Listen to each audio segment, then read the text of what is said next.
తాటికాయలు బాగా ఉంటాయండి. తాటికాయలులో అంటే రాంగ్వి తీసుకుంటున్నారు కానీ మంచి ప్రోడక్ట్స్ని వదిలేస్తున్నారు. ఇప్పుడు తాటికాయ అనగానే అందరికీ తాటికల్లు అని గుర్తొస్తుంది.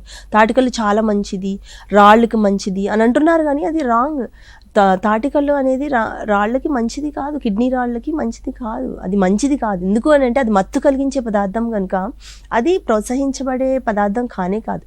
కానీ తాటికాయలతో మీకు తాటికాయ బూరెలని, తాటికాయ గారెలని, తాటి రొట్టె, ఇంకా తాటికాయతో తాండ్రా అవన్నీ తయారు చేయించి మేము అక్కడ గ్రూప్ విమెన్కి చూపించినప్పుడు వాళ్ళు కూడా రెడీగా ఉన్నారు చేయడానికి. కాకపోతే మనకి ఏంటంటే ప్రాసెసింగ్ ఇండస్ట్రీస్ అనేవి తక్కువగా ఉండడం వల్ల మన డెవలపింగ్ కంట్రీలో, అదే చైనా చూడండి, చైనాలో చూస్తే కనుక ప్రతి గ్రామానికి అక్కడ ఉన్న ప్రొడ్యూస్కి కావాల్సిన ప్రాసెసింగ్ ఇండస్ట్రీ ఒక్కొక్క యూనిట్ పెడుతుంటారు. సో ఆ ఫార్మర్స్ అందరూ వెళ్ళి ఆ ప్రొడ్యూస్, ఫర్ ఎగ్జాంపుల్ టమాటో ఉందనుకోండి, టమాటాలు ఆ గ్రామంలో పండించి అవి తీసుకుని వెళ్ళి ఆ ప్రాసెసింగ్ యూనిట్లో పెట్టినప్పుడు టొమాటో సాస్, కెచప్ అవన్నీ ప్యూర్గా తయారవుతాయి. సో మనం టమాటాలు కట్ చేసుకోవడము, కోయడము అవి జరుగుతూ ఉంటాయి.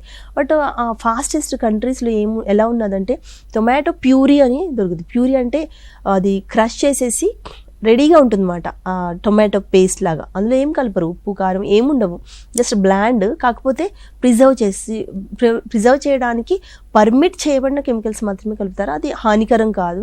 అలాంటివి తీసుకొచ్చి మనం టైం వేస్ట్ చేయకుండా కర్రీస్లో కలుపుతూ ఉంటారు, ఆ గ్రేవీ కోసం అలా వాడుతూ ఉంటారు అనమాట. సో అలాంటి యూనిట్స్ ఇప్పుడు తాటికాయలది చూస్తే మేము ఆ విధంగానే తయారు చేయడానికి వాళ్ళకి ఇష్టపడి చెప్తూ ఉంటాం.